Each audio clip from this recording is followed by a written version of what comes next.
Во секој случај, добар ден или добро вечер на сите. Добро дојдовте на еден овој виртуелен форум на кој имаме многу драги гости, посебно гостин од Универзитетот Харвард од Америка, професор Кери Мунир, кој ми е многу драг пријател и докажан пријател на нашата земја. Во овој форум ќе се осврнеме на предизвиците кои пред нас ги постави оваа пандемија со коронавирусот. Проблемот со кој се соочуваме и секој од нас кој се соочува е како ние да управуваме и реагираме со стресната состојба која се разви толку брзо во нашите животи и заедници. Така да пандемијата е расширена из целиот свет, па и како насекаде, така и кај нас предизвикува широко распространета загриженост, страв, стрес и сето тоа влијае на нашето ментално здравје. И многу ми е драго што покажуваме дека сме едно развиено општество, бидејќи покажуваме еден висок сензибилитет за такво прашање како што е менталното здравје. Како од нашите одговорни институции, така и од интернационалните организации пред се Обединетите нации во Македонија, сите институции, меѓутоа посебно УНИЦЕФ со кој имаме како клиника за психијатрија една одлична соработка секако со поддршка на USAID. Меѓутоа ова ништо не би било возможно без да имаме една голема институционална поддршка. Мора да кажам дека во целата и да изразам благодарност дека во целата моја соработка со нашиот министер за здравство професор доктор Венко Филипче, дека континуираме како поле, како област, како професионалци, како дел од медицината, полето за ментално здравје доби еден приоритет, како ретко кога претходно, и тоа се надевам дека го докажуваме на секој поле. Така да, министре, поведете, земете збор и на Virtua. Благодарам на поканата.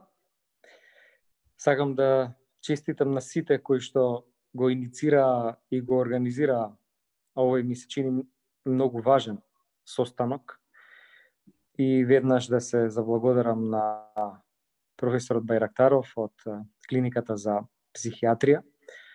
Понатаму на шефицата на локалната канцеларија на УНИЦЕФ, Патриция Ди Джовани, која што покажа исклучително висок степен на соработка и поддршка тогаш кога најмногу требаше. Ние во целиот овој изминат период од практично повеќе од или скоро една година колку е таа тука во Скопје, работевме, соработувавме, правевме наши планови и се спремавме за нашите вообичаени активности на полињата на кои што вообичаено соработуваме, но ова е нешто што не изненади сите. И во таа смисла може да кажем дека многу брзо се престроивме за да помогнеме на здравствениот систем сите и да дадеме поддршка таму каде што најмногу треба, и тоа е секако делот на третман и најпрво идентификација на пациенти со COVID-19, меѓутоа во исто време и паралелно на тоа да не ги запоставиме другите сегменти во што професорот Байрактаров ми се чини исклучително брзо реагираше со престројување на целокупната екипа и поставеност на работа на неговата клиника, за да може да им се даде сервис на граѓаните за поддршка таму кај што е најмногу потребно за нешто за што во тој момент ниту една земја во светот не била спремна. И се разбира поздрав за професорот Мунир од Харвард. Верувам дека неговите драгоцени искуства ќе бидат многу значени за сите присутни во овој форум, а на крајот, после овој вебинар, сите ќе бидеме за нијанса и попаметни, заради тоа што во оваа ситуација сите на некој начин учиме едни од други. Оваа пандемија е нешто што многу сериозно го смени секојдневието наше, на земјите во регионот, во Европа, насекаде во светот.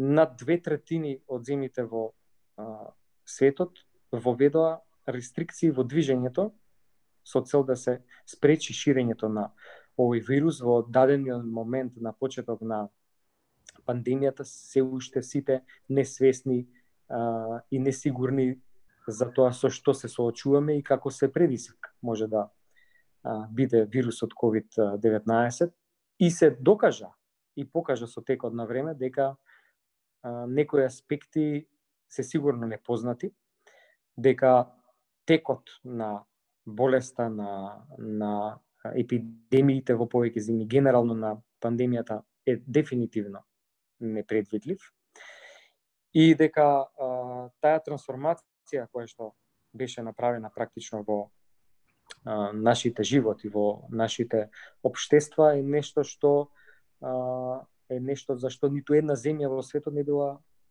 спремна. И од тука не може да се предвидат ниту несаканите ефекти кои што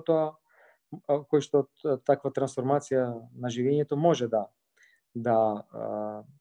потекнат. Веројатно многу земји у светот допрва ќе се соочат со финансиски, економски проблеми. Дали на светот му се заканува или не, рецесија е сериозно.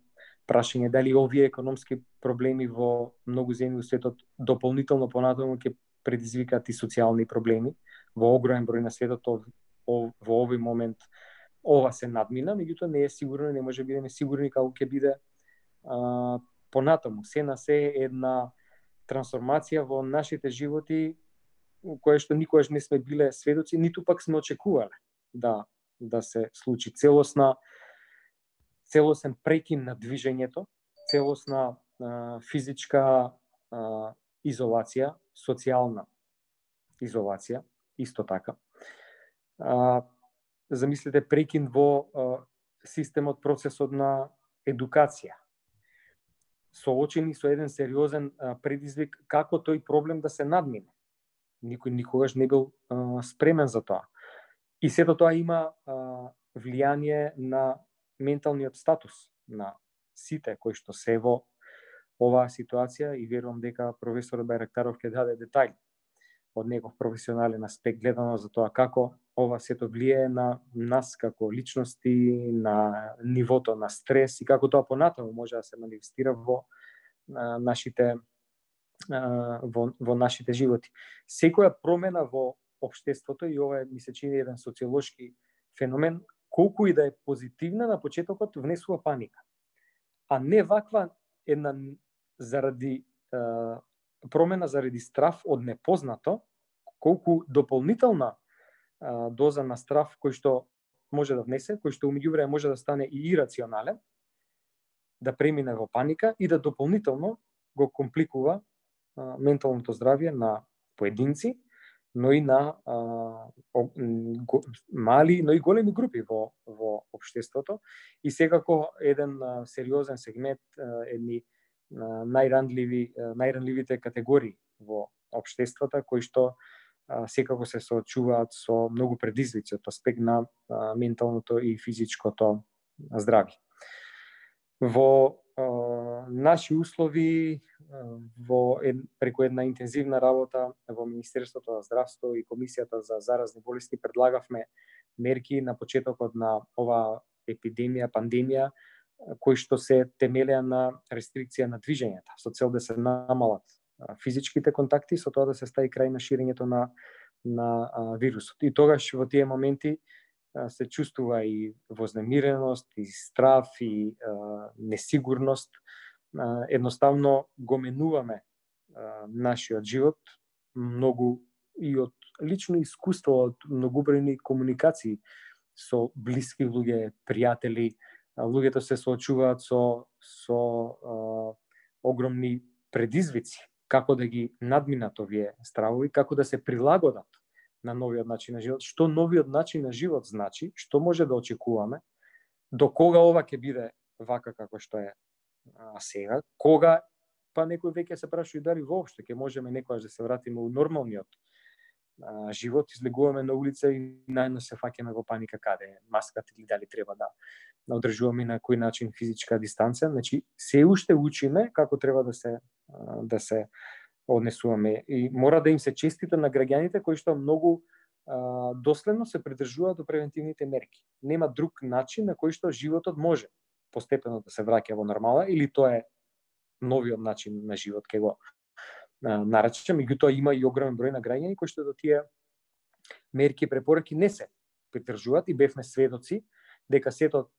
тоа предизвикува проблеми. Имаме втор бран на болеста, се соочуваме со ситуација во која што добро, последните 7 дена веќе имаме во континуитет пат на бројот на новодиагностицирани случаи во Скопје, у другите градови спорадично, жариште е се уште освен Скопје и Тетово, у другите места се релативно мал број на случаи со познати контакти. Меѓутоа, сите овие нови случаи од вториот бран потекнуваат од тоа што луѓето не ги почитуваа мерките кои што значат едноставно нов начин на живот. Во рамките на сето тоа се накалемуваат многу други стравови во овој, ќе го наречам, нов начин на живот. Страв за тоа како ќе изгледа иднината, какви ќе бидат приходите. Луѓето го планирале животот, го димензионирале врз основа на некои планови и постојни мерки кои што важеле, да кажеме, минатата година. Но 2020 е нешто што е веќе нешто што никогаш не било. И сето тоа бара адаптација, адаптацијата бара време, во меѓувреме стравот може да остави сериозни последици на менталното здравје. Јас сум по природа оптимист и сакам да верувам дека во секоја криза постои шанса за и нешто добро. И ќе кажам само неколку примери. Многу индустрии во светот можеби сега ќе се развијат кои што до сега не постоеле. Никогаш home delivery не бил развиен како сега. Можеби е шанса и за некои специфични финансиски сервиси. Можеби е шанса за некоја форма на образование која што до сега ја немало. Јас верувам дека од септември и октомври месец кога почнуваат школските и академски години, веројатно многу подостапни ќе бидат онлайн програмите за едукација. Ако се онлайн програмите за едукација подостапни, тоа значи дека и школството може да поевтини. Ги намалуваме трошоците за скапите сместувања по овие универзитетски домови и така натаму. И се повеќе ќе се важат во светот од оваа година натаму онлайн програмите. Значи ќе бидат поцените, ќе бидат поконтролирани. Веројатно ќе бидат подобри. Јас никогаш во животот не сум до сега сретнал вебинар за неуроанатомија или неурохируршки интервенции така да бидат достапни на интернет за партиципенти од целиот свет. До сега плаќавме во светот на неуронауката огромни суми на средства за да присуствуваме на тие курсеви.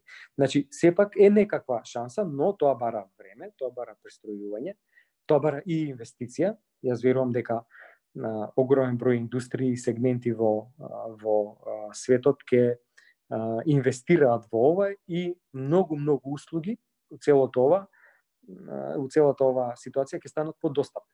Но сето ова треба да се издржи. И сето ова треба да значи дека на менталното здравје треба да му обрнеме исклучително многу внимание и грижа, да се приспособиме, да ги избегнеме со некаква заедничка општествена акција или активност можните компликации кои што може да потекнат од стресот, кој што даден момент, како што смета, може да стане и ирационален. И во таа смисла, еден значен сегмент од сега натаму отпаѓа на активноста, свесноста, спремноста на нашите експерти за ментално здравје, кој што, мора да кажам, секоја чест, уште на почетокот на кризата, ќе повторам, излегува со конкретни мерки, онлайн, телемедицина, амбуланти, совети за луѓето, посебно на телефонските линии, луѓето кои што во еден момент бевме целосно затворени, целосна рестрикција во движењето, значи карантин практично на територијата на целата држава. Да резимирам и да не должам многу, сметам дека на овој вебинар многу ќе научиме едни од други, впрочем сметам дека нема експерт за оваа состојба нигде во светот. Сите сега учат. Вирусот е од почетокот на ова година, насекаде во светот, очигледно е дека нема да замине, очигледно е дека до пронаоѓањето на вакцината ќе треба вака да живееме, ќе имаме бранови на пациенти кои што после еден одреден период, дали со рестрикција на движењето, повторна некакви други мерки или со некаков детален пристап на тестирање и изолација ќе спласнува. Меѓутоа, тука ќе бидат пациентите, тука ќе биде вирусот, така да уште еднаш дозволете да го поздравам состанокот и верувам дека ќе излеземе многу попаметни. После ова па ќе можеме и многу работи да имплементираме во нашиот здравствен систем. Благодарам. Благодарам и на вас, господин министре. Мора да кажам дека во потпуност согласувам со се она што кажавте, посебно во однос дека се соочуваме со криза или пандемија и во областа на менталното здравје. Сите ризици што ги напоменавте влијаат и се повеќе се гледа тоа при телефонските линии или како што работиме на база на телепсихијатрија. Иако имаше еден период кога се намали потребата и мислевме дека ќе спасне кризата, меѓутоа во последните недели гледаме дека тоа се зголемува и дека посебно ни требаат едни акции во она што најмногу ни значи, тоа се децата. И затоа мислам дека, како што кажавте, и како професионалци од менталното здравје реагиравме брзо, меѓутоа добивме голема поддршка и од одредени организации, пред се од УНИЦЕФ и пред се за децата и за младите кои очигледно имат големи проблеми со своето ментално здравје или со справување со оваа криза. Така да благодарност до УНИЦЕФ, би ја повикал за збор представникот на УНИЦЕФ во нашата земја, Патриција, или како што сака да вика Триша Виджевани. Повелете. Thank you very much, Dr. Bayrakatov. I'm sure I've pronounced that incredibly wrong, and I apologize in advance. I want to recognize the Minister, who we've worked very closely with, as he has already mentioned. I also want to recognize Eric Janowski from USAID. This project has been in part possible, or a large part possible, because of the support we've received from the American people, from USAID. And of course, I want to recognize Professor Munir, who is going to really give us some really great inspiration and some, as the Minister said, some knowledge and inspiration. I think above all, we think of COVID as a physical health issue, and it surely is. And that's what we've been focusing on for a very long time from the beginning. I guess I'm saying a very long time, even though it's been only 5 or 6 months, it feels like forever. And I guess that's part of how we cope mentally. It's, you know, as the crisis is moving, and I think we call it a crisis, so our language can be quite stressful. We're realizing that there are economic issues, there are social issues as we have to isolate. And for a lot of people, these give us a lot of psychological distress. The change has been very, very sudden as well. And especially when it comes to young children, they may not understand what is going on. If we are feeling stressed as adults, imagine we kind of understand what's going on, imagine children. So we've been really focused also on the whole child, the whole adolescence, not just the physical. And hence we were really interested in what was happening on a psychosocial level and making sure that we do not miss out on any help that's needed in that respect. I think as parents and as adults, we always want to put our children first. But when it comes to these crises and when it comes to psychosocial health and mental health, we need to make sure that we are okay first. And that then we can help our kids. We know that children absorb everything, especially when they're learning languages. They absorb the words that they hear, they absorb many lessons, but they also absorb our stress. And so this is one of the messages that we have for parents really is try and look after yourself first. And I'm sorry, Dr. Munir, Professor Munir, if I take away some of your thunder, but this is something that would be very, very good to reiterate to all of our people out there. It's been a global crisis as well. And this means that we are all in the same boat. But as I've been saying from the beginning, for those of us who already have a pre-existing condition, for those of us who are already a little bit stressed, for those of us who don't have jobs, even in the socio-economic area, we have not all been affected by the virus in the same way. And I think that this is something, when we say we're all in it together, it is good that we recognize that. And we are sensitive to each other's particular conditions and especially vulnerabilities. I think for all the reasons that we've talked about, it's been very important that we've been able to work with the partners that you see here on the screen to bring together a holistic approach to making sure that the children and the young people of this country can get the best that they can in terms of the services, not just physical health, but also the mental health. And at UNICEF, we've been working on other things, including education and vulnerable children. So we're very, very proud of this partnership with the Ministry of Health. We're very, very proud of the partnership with USAID, and I'd like to thank both of those. With the University Clinic of Psychiatry, we've been very proud. They stepped up straight away and they said, what can we do? And that is not usual in my career at UNICEF. So I do want to also thank the University Clinic for realizing that we could possibly have a problem and come to us with solutions as well. And that's been a really great partnership. I want to thank all the parents out there who have really been doing their best. I think it's been hard for families, and I'm really hoping that the session tonight will be able to help us even more than we have been being helped, and that we can work together to create a much better future. I think we kept talking about that, but I like that Minister Venko said he is an optimist. And I think if we can keep looking on the bright side, we would all be, I think, hopefully that will help some of us. So I'd like to thank again everybody. I don't want to talk too long because I think we're here to hear the wisdom from Professor Munir. But I do want to make sure that I acknowledge everyone who was part of this project. And I can see that we have 221 people who have tuned in. So really thank you for tuning in, showing the interest and being ready to receive some of these messages that are coming. So Fala Minugu, which is about all of my Macedonian so far. So I do apologize. Thank you very much. Hvala i na vas, hvala i za našето време, за, како што кажете, холистичкиот пристап што го имаме, бидејќи во нашите напори се вклучени и Министерство за труд и социјална политика, со кој правиме едукација и подршка и на групните домови за децата под ризик, што ми е посебно и лично многу драго, и во име на нашата клиника за психијатрија и посебно доделот за детска и за адолесцентна психијатрија. Меѓутоа се тоа, како и во светски рамки, сум бил учесник во неколку програми кои USAID ги поддржал, посебно во полето на менталното здравје. Знам за голема програма која во рамките на Обединетите нации, тоа е што го поддржува на Светска здравствена организација, така да би го повикал господин Ерик Јановски да даде својот збор. Поведете.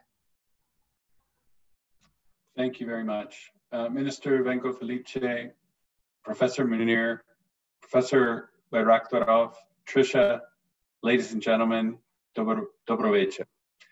I'm happy that we have the opportunity to come together to recognize and coordinate our mutual efforts to combat the COVID-19 pandemic, and to discuss the importance of mental health to combat and recover from this global crisis. Over and over, we hear that these are unprecedented times. The sentiment is true at all levels, personally and professionally. In response to the extent and severity of this crisis, all of our actions, individual and collective, should be coordinated to complement each other. This is true for both prevention efforts to minimize the spreading of the virus and strengthening the response endeavors to mitigate the impact of COVID-19. The latter includes the importance of supporting the health system and professionals to continue their important work. The pandemic is testing our personal and collective resilience. This is true for children, elderly, breadwinners, single parents, students, employers, medical professionals especially. No one person has been unaffected or untouched by the pandemic. One of the things I caught myself saying within my own family is how fortunate we are to be together and to be in a better situation than so many who have suffered with illness and death, isolation, separation, financial ruin, and other life-changing impacts from COVID-19. At the same time, mental health professionals would say, we need to acknowledge our own grief at what we've lost and the impact that the pandemic is having on all of us, rather than dismiss the effects simply because others may be suffering more. It isn't a competition, and we've all been impacted and we are all grieving. We are still not aware of the effect of the pandemic in the long term in terms of our mental well-being. And that is why this kind of forum is so important. And USAID is really pleased to be a part of this event and happy to help sponsor it. During the past 3 months, the US government has committed over $2 million to support COVID-19 efforts and response efforts in North Macedonia. Across the globe, USAID is supporting countries affected by COVID-19. We're working directly with governments, multilateral organizations, NGOs, the private sector, and others responding on the ground to combat this dangerous and pathogen. Since the start of the outbreak, USAID and the State Department have committed over $1 billion in health, humanitarian, economic, and development assistance, specifically aimed at fighting the pandemic. This funding is provided by Congress, is helping to save lives by improving public health education and risk communications, protecting healthcare facilities and workers, and increasing laboratory disease surveillance and rapid response capacity in more than 120 countries. North Macedonia is one of these countries, and this forum today is one of the ways to support the country's response to COVID-19. We still do not know how the pandemic will evolve. As Venko said, we see that it's not only lingered, but the number of cases has spiked in North Macedonia, but also in the region and in many places around the world, here in the US for sure. This situation is causing an unexpected fear and stress on top of what we've already endured, and we need to develop our emotional and mental resilience to manage effectively through the crisis. This forum will help us develop tools to build our individual and collective mental fortitude. I look forward to learning from you how we can all be more resilient as we weather this ongoing pandemic. And I thank you for inviting me to join you today. Благодарам. Благодарам и на вас, господин Јановски. Пред да продолжиме, би сакала да обрнам внимание дека се достапни преводи во прозорчето за превод, тоа е каде што пишува interpretation. Рускиот јазик е за македонски, додека францускиот е за албански, бидејќи на Zoom нема опција за македонски и албански, па по тие јазици УНИЦЕФ не овозможува превод на соодветните македонски и албански јазици. Сега, значи, би сакал да ви го представам, а и не треба предпоставувам голема представување на професор Кери Мунир, со кого мора да признам дека имаме одлична соработка, одлични планови како да тој има одлични планови како да ја помогне на нашата земја, посебно на една популација за која мора да кажам дека сме сите заинтересирани во нашето општество и тој за да кажаме на децата со аутизам. Меѓутоа, професор Мунир е познат и истакнат експерт на светско ниво, професор во Универзитетот во Харвард, многу истакнат член на Светската психијатриска асоциација.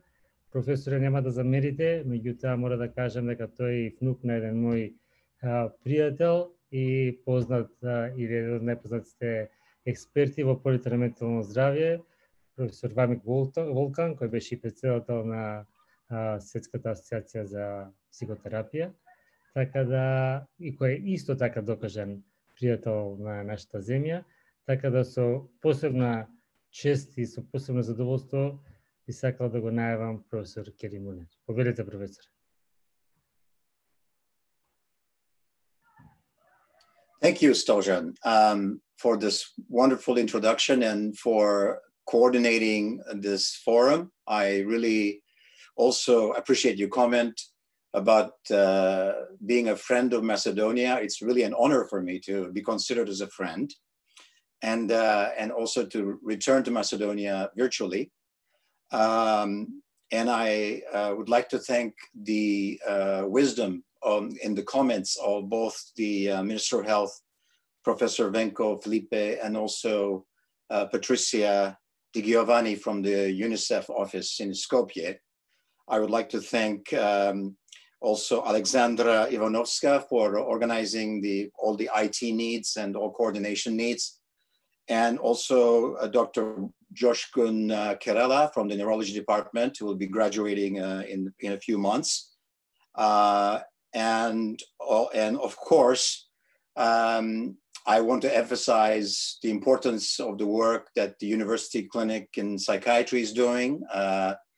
I am also familiar with the work of Dr. Maria Raleova in child psychiatry, who is also working in International Association of Child Medicine Psychiatry. And of course, Stojan's leadership in the region, in the World Psychiatric Association, where we met on a number of occasions. Thank you. And I also would like to mention Dr. Philip Duma in neurology, the Autism Clinic in the Department of Psychiatry that has hosted us on a couple of occasions, and the Institute of Rehabilitation, Hearing, Speech, and Vision. So I obviously cannot cover all the aspects. My thanks also to the Dean, as well as the Rector of the University at St. Cecile and Methodius. Thank you very much. I share your optimism with the Minister of Health, as well as with Patricia. I hope some of my introductory comments are going to be reflective of that, and they will be somewhat general. And I would like to then address some of the questions that have been raised, and I was forwarded some of those questions, and there might be new questions that might come up that Stojan will moderate. So I'd like to begin my presentation by sharing my slides, my screen, because I have a few slides to show. I think it gets more interesting if I do that.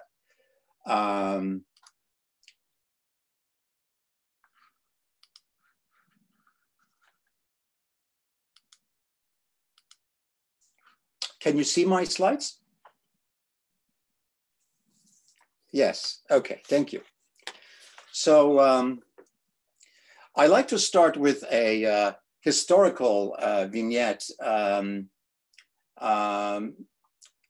on the Four Musketeers, the book by Alexandre Dumas, and the saying, all for one and one for all. And I think the Minister of Health referred to that in some way.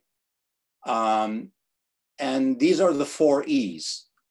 The first being epidemiology, which is really dependent a lot on science, as well as infectious diseases. The second is economics. And the third is ethics, which is a subject very dear to my heart.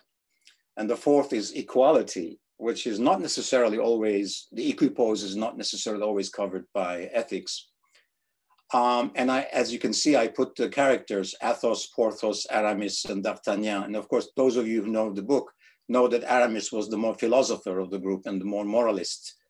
And D'Artagnan being the leading figure for equality in the palace.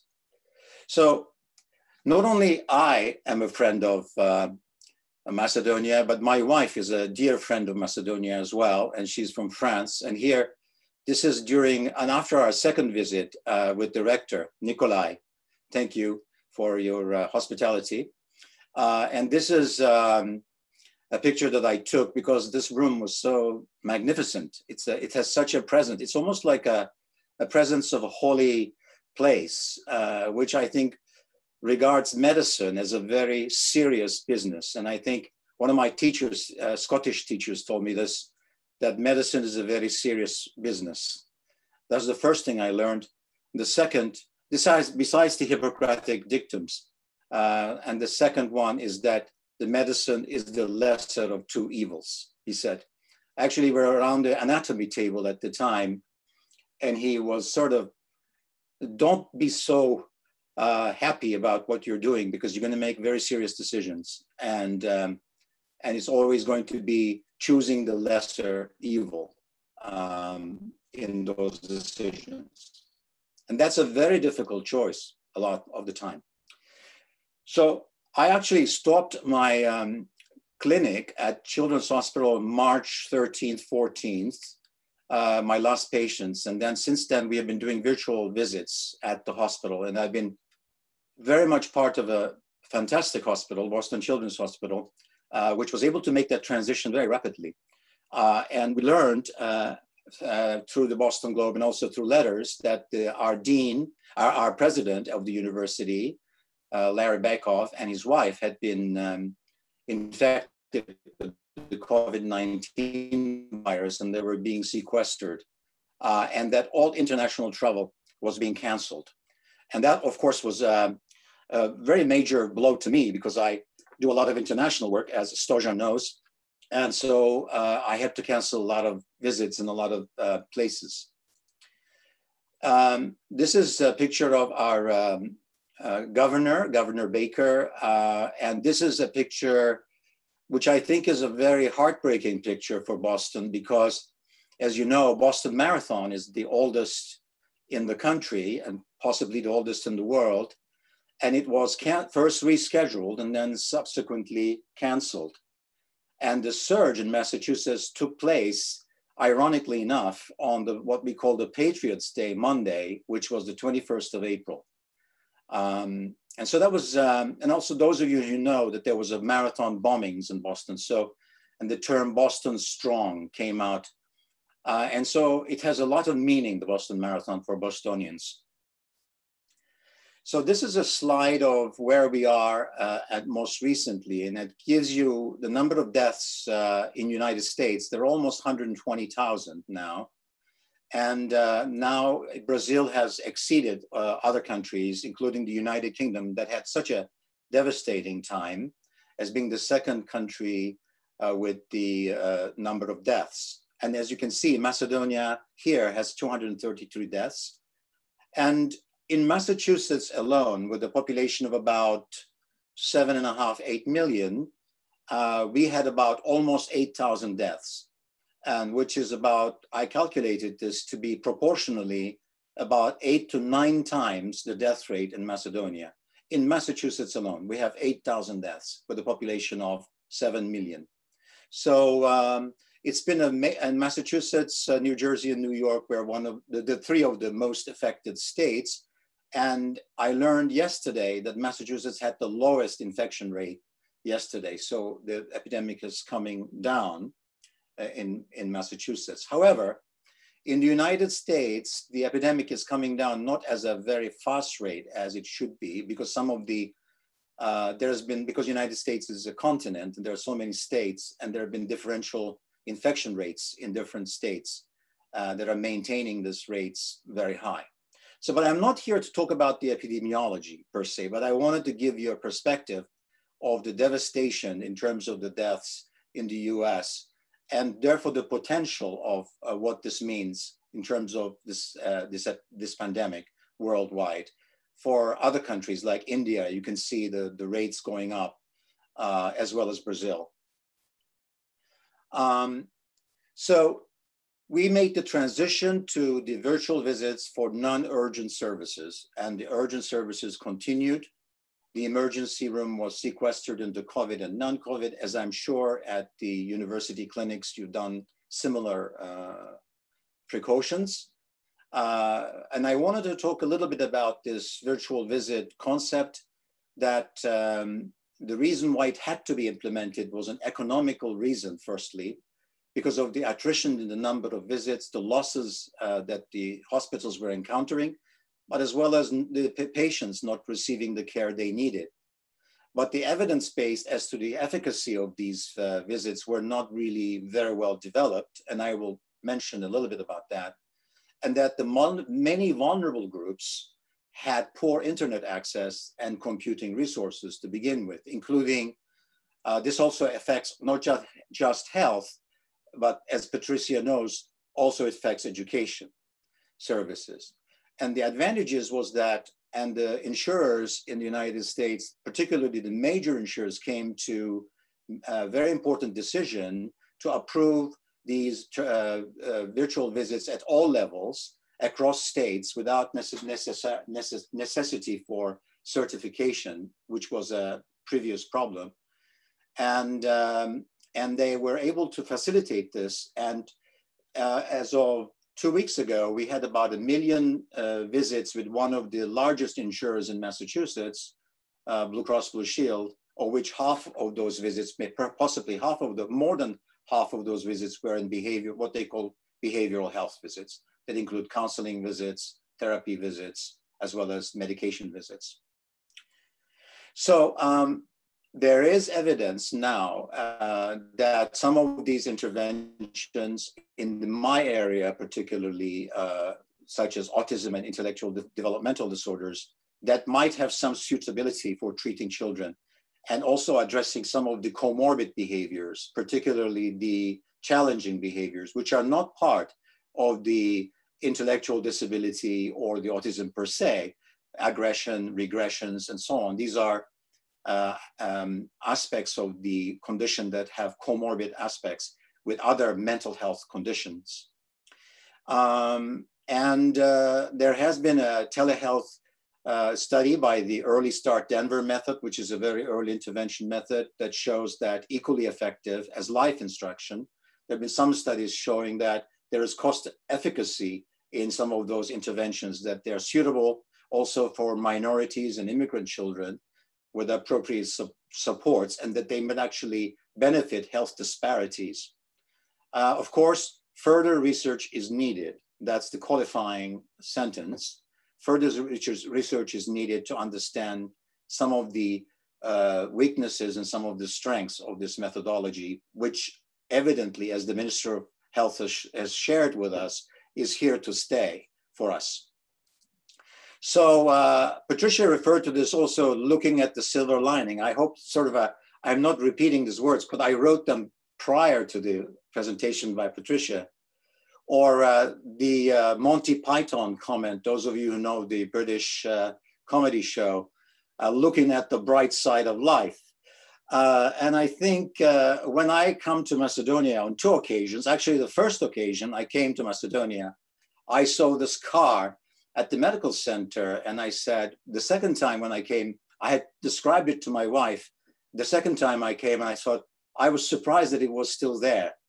But that is actually an amazing symbol of what we value in medicine, which has to do with not just how things look and what they represent and how devaluing or terrible they might seem, but the fact that there's an underlying meaning to a lot of things. And this is, I think, where Macedonia is a very powerful country, and I will get to that.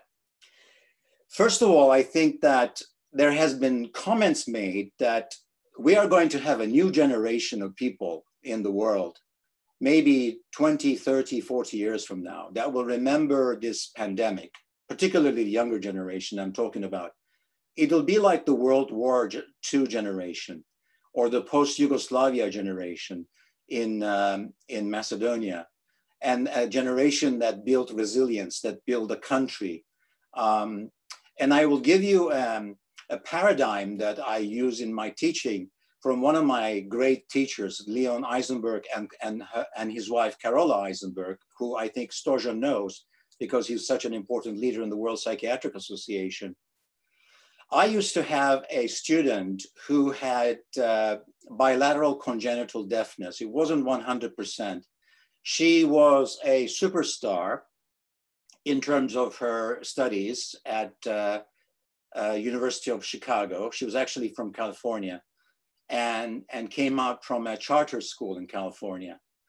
And she had an article in the magazine Science, the medical, when she was a college student, so you can understand. And I introduced her to Carola Eisenberg, who was the Dean of Medical Students at Harvard some time ago. She's about 101 years old now and still alive. And Carola told me, actually, that's wonderful. I'd like to meet her. And when I introduced her, and she asked my student or my fellow, so what did you think about Harvard Medical School? How did you like it? And she said, well, you know, the first year was very difficult. And Carola said, well, why? I said, I couldn't hear the lectures. And she said, well, wow, that's not very nice. And so what happened? And he said, well, they fixed it. They wired all the rooms so I could hear the lectures. And then Carola turned to her, instead of sort of sympathizing by her situation, which she did, but then she said, look, Leila, you got them to change. You got medical school to change for the better. And I think, so it's very important to solve problems that we face rather than look back and say, what should have done? Because this actually creates a lot of uncertainty and conflict between people, which is happening in the United States, that leads to a lot of increased mental health issues, including anxiety. And I want to underscore that. That's actually among people like me, like people like Stojan and others who also might transiently experience those kinds of feelings. But some people might be much more permanently affected by those feelings. And I think that we need to be very careful with vulnerable populations, particularly children. So the other issue is some people will get away with less harm than others. So this is an issue that actually even brings religion into it. Why me? You know, why is God unfair to me? And I think it's sort of very important for our leaders to ensure that there is fairness in society and that we don't depend on what we call luck in ethics. We call it luck egalitarianism, which is to say that you get what you do get, but it's only partially or mostly dependent on luck phenomena. It's not just dependent on merit phenomena. So there are a number of things that I would get to. So this is a very transformational new opportunity, as the minister said, and that I think it will improve approaches to clinical practice and research. There was an article in the British Medical Journal this year. Every article is new on COVID, as you know, which from the University of Oxford, that talks about this transformational opportunities in evidence-based approaches to clinical practice and research. Now, let me get back to Macedonia, because I think there is need to emphasize Macedonia, in my view, as a collectivist society. People may or may not agree with me, or there might be debate around this topic, but I believe that North Macedonia is one of the collectivist societies that has been very successful in their transformation in post-Yugoslav period. They've also had the experience of the Skopje earthquake, which was one of the most devastating earthquakes in Europe. They have a collectivist culture, which is very inclusive, and over time has been sustained and has had many remarkable cooperative efforts in that regard. And my point about this is that the collectivist societies tend to become more self-sufficient. They are better able to agree with one another. They're better experience more effective quarantine and share responsibilities with each other and care for each other. And let me get for the evidence for that. If you didn't think there was no evidence for that, I will give you some evidence from the archival evidence, and really very important archival evidence. Here's a note that I actually found in the museum, the Mother Teresa archives, and you can see her care for the sick I nurse, the child I teach, the lonely I console, the unwanted I want. Remember the car? And then the mental I befriend, and the sacrifice that one makes to help the beggars, the needy, those in pain, and so on. And this, of course, comes from her own faith, but I think the story of this person who left Macedonia, North Macedonia for such a long time ago is quite remarkable in terms of what she did for the world's children and the needy, vulnerable populations. So the question is, you know, who should live and when not all can live, or who should be better off rather than others? This was an article by Ezekiel Emanuel, who's a bioethicist at the University of Pennsylvania. And in the New York Times, So how the coronavirus may force doctors to decide who can live and who dies. This was an important debate. I think, as Eric Janowski knows, by the way, Eric, thank you very much for the support for this program. And I would like to emphasize this issue that we had a huge sort of a discussion around ventilators, availability of ventilators, because the peak was so strong in the United States. So these questions of doctors making these choices became evident, but gladly, I think it wasn't as much of an issue in the end. This is one of my favorite professors at Harvard, Professor Michael Sandel at the Harvard Law School. And he has a book which I recommend to everybody to read. It's called Justice.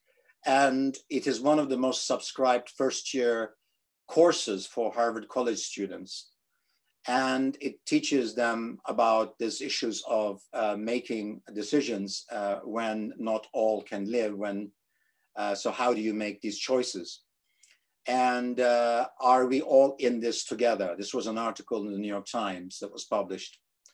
And then he's talking about also how students should return, what are the models for return for students to Harvard and so on, which is one of the more important questions here. And then, so the other issue is, what do we owe our neighbors? And I think the discussion was made, I think it was Patricia who said this. It says, what can I do for you? How can I help you? We had neighbors who come to our house, knocked at the door and said, Karen, I'm going to go to the grocery store. Do you need anything? Because everybody was sequestered.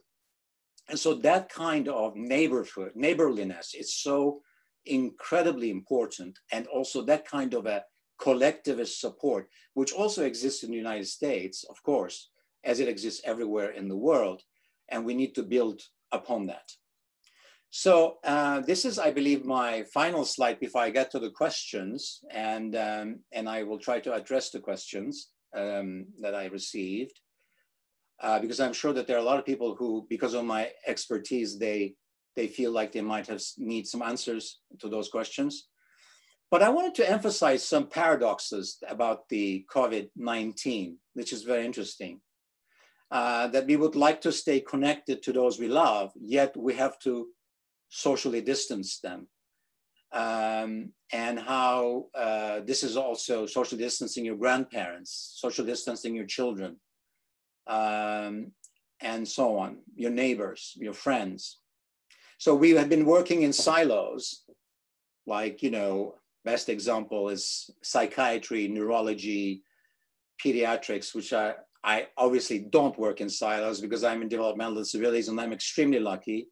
But all health is interconnected, physical with mental, local with regional and global. As we found out, that local, regional, and global is all interconnected. The person who funded actually my programs over the past 2 decades, for which I'm extremely grateful, the person after which this organization is named, is the Fogarty International Center at National Institute of Health, that I'm sure Eric knows very well. And this organization has done tremendous work in the world on global health issues in every continent. So the third paradigm, communication is important, but the most socially, economically vulnerable groups cannot receive the information they need, and cognitively impaired do not understand them unless there is support to facilitate it. So the fourth paradigm is that we lose loved ones, but we're unable to say goodbye, provide our last caring act for them. And the fifth is that, which is kind of interesting, telehealth is becoming part of mental health care, but those in greatest need still have the lowest access, which I think is a very important goal to counteract in the future in terms of building more access services to this and facilitating better technology. And telehealth is technological, yet it favors more psychological care, as one of our presenters in the past at Harvard put forward, that in fact the medication management can be done as well, of course, but the psychological care is really the key, is that can we do psychological care? And I think seems to be, it has an important role. In fact, we have increased utilization of mental health services. So on that note, I'm going to end my slide share and get to the actual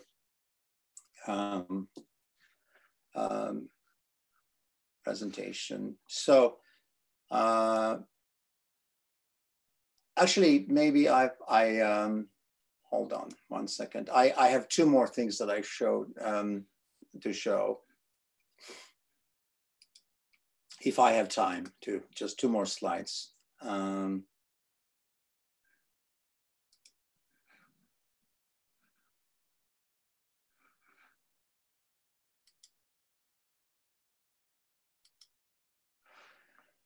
So yeah, I think I already mentioned that we need to reduce uncertainty. We need to reduce information overload that is confusing. We need to think about pre-existing mental and physical conditions. So the pre-existing services is very important. And the role of all the departments in the university clinics and the Cyril and Methodius University and surrounding clinics and institutes are very important, because they will have to bolster those services and adapt those services to them. There are specific groups of people who have a lot of health fears, including children, those with obsessive compulsive disorders, anxiety disorders, somatization disorders, lonely and isolated persons, particularly elderly, and persons facing loss, separation. And this could be either non-death related separation and loss or death-related separation and loss. There is an increase in alcohol and substance use consumption as a response. This is actually also true among healthcare workers, because they come home, they feel stress, and that becomes like a transient stress sort of a resolution method. It's almost like a self-medication. But it could become problematic, or overeating, gaining weight, disrupted sleep, disrupted daily routines. These are all problematic issues that need to be covered. And on this vignette, I will stop. And that's a 15-year-old fostered child with Down syndrome, who I still follow, who had a sudden loss of his mother. And the mother was and the adoptive foster father actually were so wonderful people. And the mother, of course, wasn't present in this meeting when I was told that she had passed away suddenly. It was shocking. And he presented with his older sister, who was the biological daughter of this parents. And he presented with behavioral regression, agitation. This is a picture on a much more sunnier day for him. And the doll that he has in his hands, those of you may or may not know pictures of him. He's a very famous author, and his name is Mark Twain. But he's a sort of a naked Mark Twain here, and that was a doll that he had. And the reason why this is my last slide is because we established in a paper, actually with another Harvard medical student, that grief and complications in individuals with intellectual disability exist, and that they are much more vulnerable to traumatic grief, even though they might not have verbal, but they might have symbolic and attachment losses. Stojan, you might be interested in that as well. And then, of course, my uncle, Professor Vamek Volkan, has written about this. He's been also to Southeast Asia, Southeast Europe, and also Macedonia. And he talks about these linking objects, linking phenomena with the loss object, and how important this is, how it's a meeting point. So these symbols are very important. So you can't tell him, please, let's remove your doll from your hand because you are now 15 or 16. It looks funny in the street, because he will have a temper tantrum. So there are all sorts of other accommodations that we have made for people with developmental disabilities. And of course, we'll get to that in discussion, but I don't want to present enriched slides with a lot of English writing on it, because it would be confusing.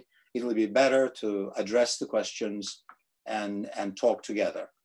Thank you very much for this part of my presentation. Благодаря многу. Во однос на последниот слайд со радост се присетив на презентацијата и предавањето што Вамик Волкан го имаше овде за процесите на идентификација и кој тоа предавање иако беше пред 10 години или можеби и повеќе, се уште го цитираме тука во Македонија, бидејќи беше еден дводелен семинар кој тој го водеше за развојните процеси. Меѓутоа би се навратил, само би кратко би искоментирал дека процесите на адаптација и трансформација на кои ние сите мораме да бидеме учесници се или да ги промовираме, е нешто што ни се наметнува како потреба. И би кажал само дека како што ми дојде асоциација, како што споменавте Монти Пајтон, веројатно и хуморот е нешто со кое може многу да ни помогне да ги преминеме овие состојби. Често се сеќавам, да, веројатно сите се сеќаваме на Always Look on the Bright Side of Life. Меѓутоа, веројатно и некој да дојде или да ги преспал овие 4 месеци, ќе си каже веројатно Монти Пајтон го отвориле Министерството за чудно одење или за чудно однесување. Ако се сеќавате на тие скечеви на Монти Пајтон кои веројатно се незаборавни. Така да... It wasn't the Ministry of Health. Да, да. Меѓутоа, сигурно дека тоа го правиме на академската наша, нели, да кажам, мрежа. Имате големи поздрави и од нашата деканка, која знае дека ќе, нели, денеска ќе се дружиме на виртуелен начин, и од нашиот ректор, кој е на среќа од нашиот факултет. И исто така и прашањата кои ви ги доставив, некои од нив се и од нашиот оддел, пред се од професорката Марија Ралева, со кој, нели, имате блиска соработка, и од Заводот за рехабилитација на деца за слух и говор, кои, како што знаете, имаат прекрасни програми за рехабилитација на деца со аутизам. Така да би ве замолила, ако можете на тие неколку прашања што ви ги доставивме писмено како припрема на оваа предавање, ако можете да се осврнете. Sure. Thank you, Stojan. I will respond. I will respond to the questions that the last set of questions you said, and then I will continue. These were wonderful questions. Thank you very much. One of the questions was that prolonged stress leads to mental health issues with consequences in the functioning of children, but also of the entire family. And the biggest burden falls on parents of the children with special needs due to the lack of school and continuous treatment. So are there any available programs and research regarding mental health of parents with children with special needs? So this is a very complex question. First of all, to address the issue that any disruption like this of the situation falls upon the parents, whether or not they have special needs kids or not. So they will stay home and they will be needing more attention. They will be more overcrowding in the house. The parent might be working either via internet or might be an essential worker, might be going out, which means that if the children are not going to school, who will take care of the children at home? Is it going to be the grandparents? Is it going to be an older sibling? Is it going to be an aunt, or is it going to be some kind of a personal care attendant?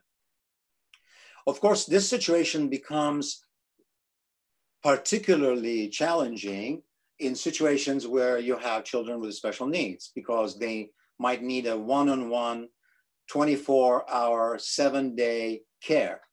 And this can be exhausting, and it needs to be shared. So I can give you many configurations of that, where, for example, the child is with a single mother at home, or I have a father who's actually currently out of the country on a very important mission, and the mother is alone at home. So it's not a choice, actually. And she is now getting some services because we have some state agencies that can provide some kind of a grant that would support people, particularly young people, we call them behavioral therapists, who will come into the house to provide some hours of respite, like it be 8 hours a week, 10 hours a week. It could be 1 hour 3 times a week. Unfortunately, this situation was stopped at the beginning, at the peak of the epidemic, because everybody was sequestered. So all the services came to a halt. And even many of the special care centers, these early educational programs were closed in the United States. And they were also closed in other countries. I'm familiar with the situation in Turkey, for example. I did a webinar recently there where I promoted the idea that these special education centers are therapeutic centers. So and some of them could be considered as essential centers, that they shouldn't have maybe be closed, that there should have been some accommodations made and not necessarily completely closing them, without having a contingency plan to help these parents with very significant needs. Of course, this is a situation that we can learn from in the second iteration of the virus, like COVID-19 version 1.2 or version 201 or something like that we can have. And that maybe we can learn a lesson that we should not stop certain essential services. Because, for example, in the town that I lived in Massachusetts, which is a very small town, I was so shocked to find that the liquor store wasn't closed, and it was considered as an essential service for some reason that I could not understand. But there were, churches that were closed, houses of prayer were closed, and synagogues were closed. And so there were sort of a very ad hoc decision-making as to why certain things were closed and everything was closed in England, for example, in the UK, which was a much more strict enforcement. But in the United States, there were these always exceptions to these situations. So are there available programs? And I think the programs need to be established to have outreach to the kids with special needs, because we don't have them at the moment. And those programs, that pre-existing programs, need to make effort to do so. I'll get to the second question, and if there is a rebuttal, we can get to that. The parents report that during their outside walks in time or quarantine with special permissions, this was also true with that many kids with developmental disabilities, including autism, were given special needs, were given permission to be able to go outdoors. This was actually a very big topic in the UK as well. And of course, this is true that the child was in a much more relaxed state due to lower sensory arousal. Of course, the child benefited.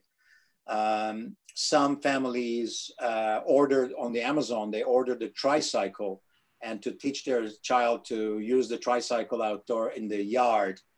And so going outside, going for walks with a dog, and all sorts of other things, very helpful. And those of you who work with developmental disabilities know that they have a lot of sensory issues. So going outdoors is very helpful. So we are employees of the Institute of Rehabilitation. This is a question by them. What is your experience and knowledge about the online rehabilitation of these people in conditions of pandemic when physical distance is recommended? So I should come here. I've mentioned Early Start Denver, a model that has been used, and there is some evidence that it's working. We need to do more research.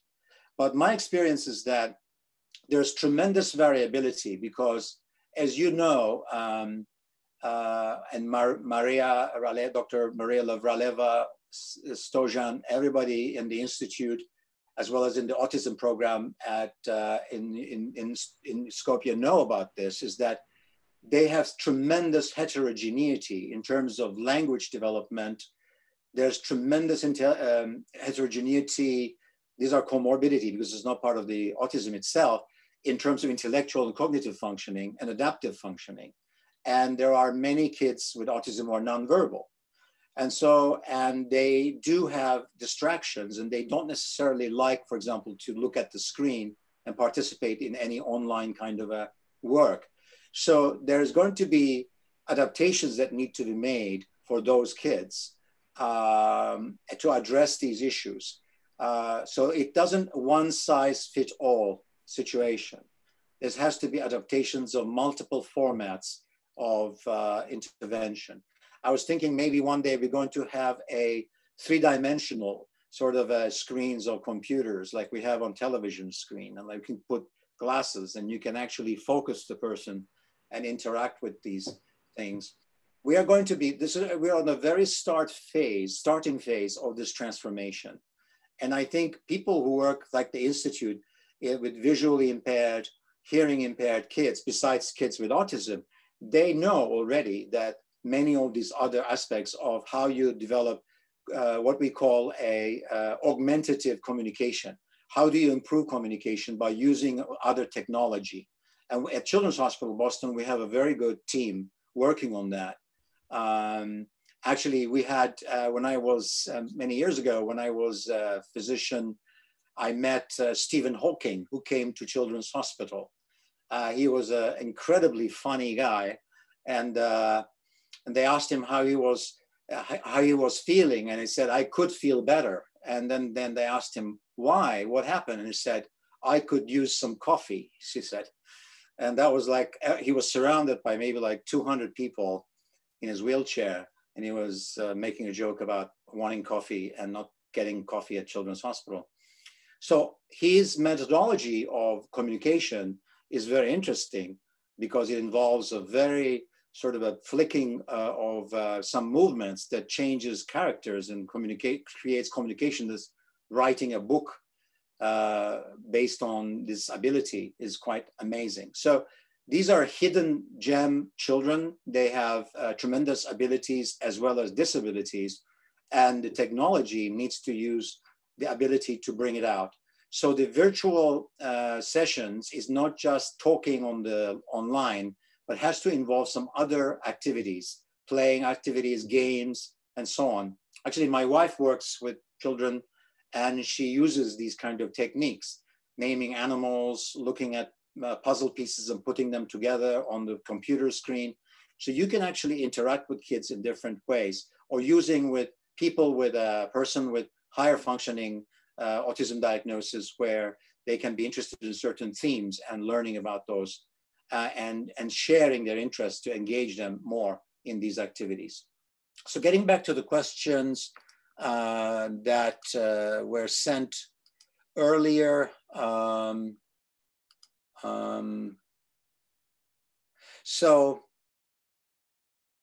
So then there is another question was that some families have children that because of this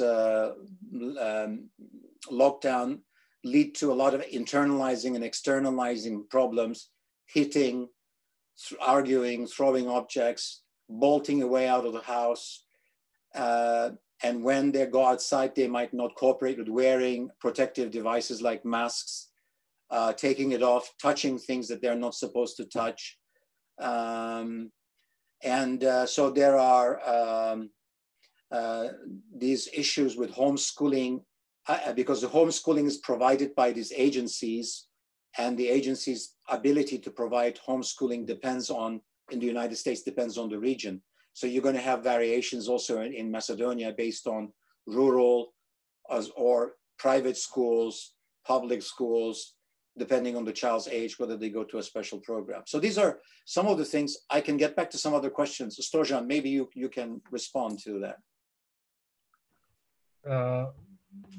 Благодарам на изцрпните одговори. Имаме доста коментари и од наши колеги, кои и од професор Јарлева која спомнавте, кои се заблагодаруваат на вашето предавање, кое е многу високо го ценат секако. Од нашо го спомнувате, веројатно ќе праша на многу анализи кои посебно групи популацијски се под ризици за ментални, за нивни здравствени проблеми. Иако претпоставуваме една од главната ризик група за која ние мислиме дека тоа се здравствените работници, па и лицата со болести кои се диагностицирано веќе, секако децата и младите. Меѓутоа неколку прашања што се наметнуваат се во врска со депресијата и суицидот. Со тоа го гледаме на нашата клиника за психијатрија и посебно збориме дека нели и децата во адолесценција, посебно во една возрастна група од 15 до 23-4-5 години, посебно девојчињата се една голема ризик група за тоа. Така да повеќе прашања и еве лично би ве прашал дали има некои нови јавно-здравствени мерки или препораки кои во вакви услови на криза би можеле да ги почитуваме или да ги примениме?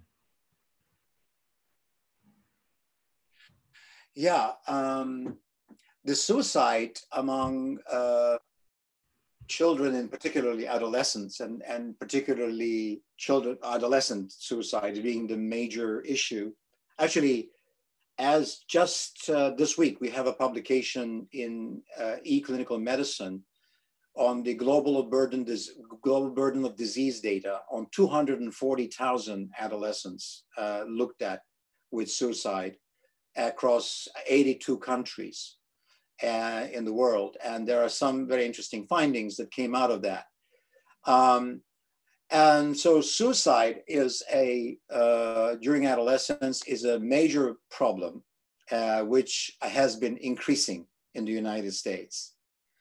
The other area where the suicide has increased in the United States has been the issue of adults with substance abuse problems, particularly the opiate situation, the crisis, including some of them overdosing on these substances in either suicide attempts, which tend to be very common among women than men, but also other stressors that now emerging through the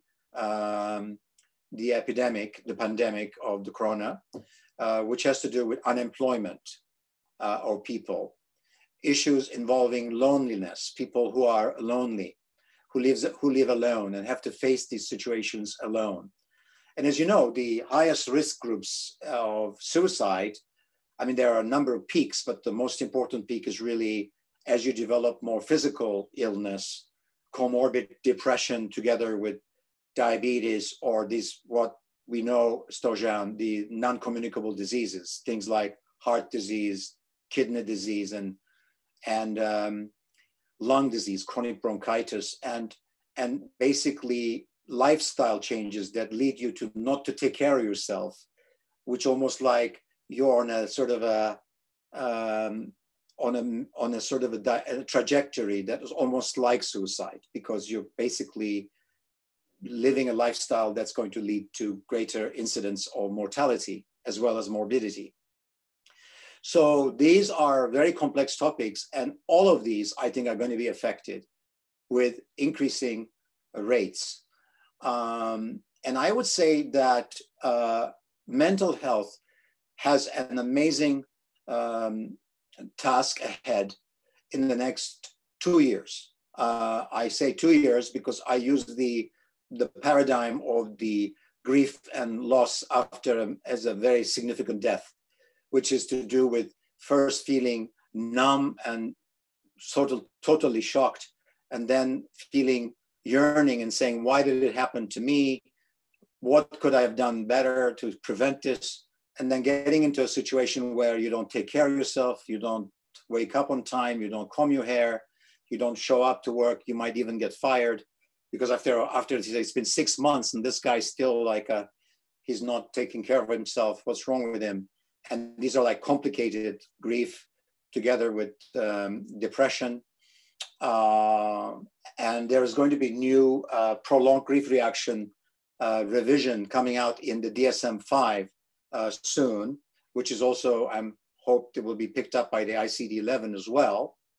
And basically, we're going to see many of these types of issues peaking more, as we had seen following the earthquakes and other natural disasters, that first you take people out of the rubble, like the ventilators, you try to resuscitate people, you try to make them survive, but then there is prolonged post-COVID fatigue, fear of getting depressed, fear of developing COVID again, and also situations like essentially withdrawing, not taking care of yourself, and also getting depressed. Now, if you had already got vulnerable pre-existing conditions, that interacts with that and makes it worse. The adolescents are going to be the most important area, actually, for me, and I know for Maria Raleva and others in your university and among some of the young faculty and trainees, that is going to be very important because socialization in adolescence is very important.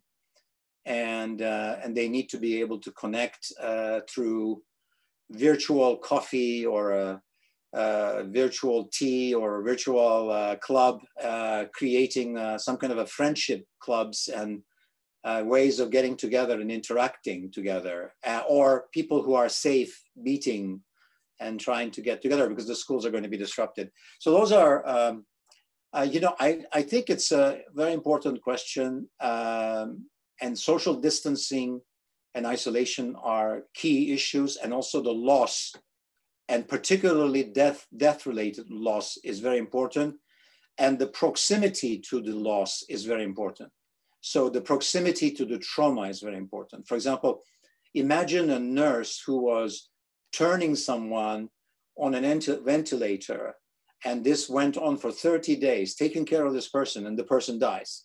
And this person is a young person, let's say in their 38-year-old person, has a family and young children. And this person, this nurse, was talking to the wife, and the wife is devastated. So do you understand, you know what I'm saying? So this is a real-time situation. It's not like we're making these things up. That kind of trauma to healthcare workers is very problematic. It's like, I compare it to being in a war situation where you see people being wounded and caring for them and seeing trauma like that. So there's this frontline workers. And by the way, the frontline workers, about 70% of those frontline workers are women, because most of the assistants, nurses, nursing assistants, people who clean the rooms, people who provide food, people who change the bed sheets, people who provide supplies, mostly women, and in the United States, mostly immigrant people. So. Благодаря много на исцрпниот одговор. Денеска ви изморивме малку, меѓутоа ќе ни биде многу корисно вашето предавање. Би се осврнал на два моменти и би ги мал коментар, би ве замолил во однос на сите ние, значи ги знаеме принципите, мислам, што работиме во полето на ментално здравје, на креирање и на имплементирање на програми за промоција и превенција на менталното здравје. Иако ги превознаваме са ризиците, како што кажавте, што ќе дојдат во наредните 2 години, ние не сме способни да влијаеме на тие, како што каже министерот, на веројатноста на една голема економска криза која ќе дојде, која е голем ризик фактор, што после ќе ги надокнади, ќе ги предизвика сите тие и осаменост, и надоаѓачка и депресија.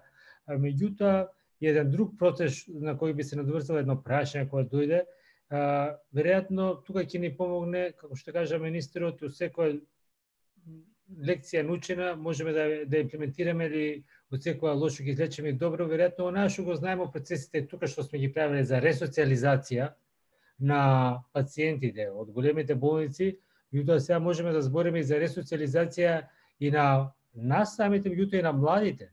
Треба сега да ги вратиме надвор на затворенот карантин, кој веќе неколку месечен. Треба повторно да ги вратиме и младите и децата и на училиште, па и на факултети. Океј, има предизвици, меѓутоа тоа е реалност со која ќе се соочуваме. Ве замолил коментар за тоа и што мислите како ние би се snašli услед тоа, како би реагирале. Веројатно ќе треба да размислуваме за некои нови јавноздравствени пристапи. Well, those are very good thoughts, Stojan. I don't have all the answers, obviously. This is, as the Minister of Health said, this is a very new situation. I am very pleased that he recognized the importance of mental health, which is so important, and psychosocial measures, as UNICEF also emphasizes, and particularly the youth, because they're the most longest term effects is going to be on them. I think that we are going to have to, this is one of the most important issue is that one, that we do not retreat from the provision of mental health services. That is, instead of providing more services, we don't provide less services, depending on availability of resources and availability of funding, and saying there isn't enough funding. I remember one of our fantastic professors at Harvard, Arthur Kleinman, whom you know, was the cross-cultural psychiatry world leader. And he once said at a meeting at NIH, and I heard him, and I don't think he will listen to my talk here, that he said the infectious diseases is the greatest enemy of mental health. And so the issue is like when you have infectious disease, and this is true for World Health Organization as well, preventing Ebola, preventing HIV, preventing SARS, and then preventing Corona-19, very important, economically very important. But I think in terms of equity and ethics that I was mentioning, mental health and the quality of life mental health is so critical. So the first thing is emphasize the importance of psychosocial and mental health. That is very important.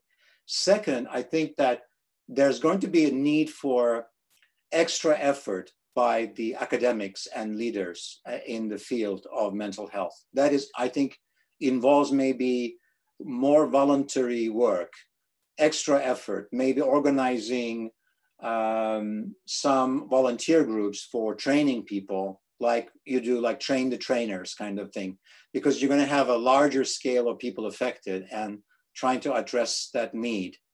That actually is very useful model because it also provides collectivism. So I say this because, you know, USAID, I mean, or other organizations might be interested in funding those kinds of community things. I'm not sure whether this and I don't want to put Eric on the spot, but those things are not necessarily, I don't know what the rationale for that, but I know, for example, that setting up friendship homes for adolescents or community homes, and then having volunteer people, and then having more training, and having some kind of a collectivist enhancement of the public mental health services. And as you said, Stojan, promotion, health promotion services like involving substance abuse, good nutrition, good sleep, sports, exercise. And for example, there's an organization in the world, which is founded originally in the United States. It's called Grassroots Soccer. My son worked for them in Malawi. Grassroots Soccer has used soccer, or what the Europeans call football, as a way to get together the adolescents to create what they call meetings, where then they will have permission from older adolescents to do screening for HIV.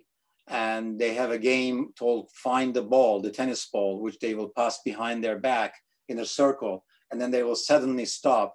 And the person who has the ball will be the person with the HIV. You know what I'm saying? So it's like use those kinds of games to emphasize the importance of HIV prevention, screening, taking measures, and so on.